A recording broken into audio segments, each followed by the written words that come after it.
Alors, la démarche que j'ai décrite tout à l'heure pour la genèse d'un film, elle vaut évidemment pour la genèse d'un ouvrage.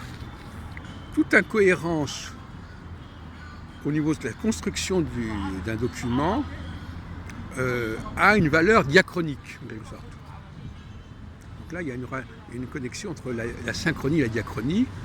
L'incohérence synchronique est révélatrice d'une incohérence ou d'une histoire diachronique.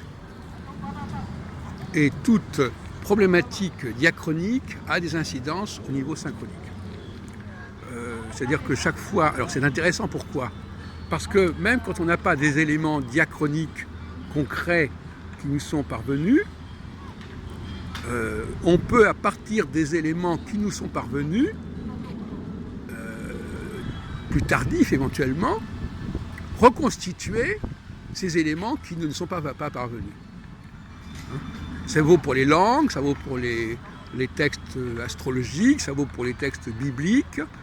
Le passé, on croit que le passé, quand il est évacué, est insaisissable, mais il perdure à travers des sommes, des synthèses, des ensembles plus tardifs qui n'arrivent jamais complètement à évacuer les couches successives, et par conséquent l'historien, que ce soit l'historien du cinéma ou même de la musique, parce que par exemple il y a des œuvres, je dis tiens, pourquoi il y a dans cette symphonie tel morceau, tel mouvement qui est comme ceci, comme cela, et on s'aperçoit que c'est parce que l'auteur, le compositeur avait composé ça pour autre chose et qu'il l'a recyclé et il l'a remis dans une autre œuvre, etc.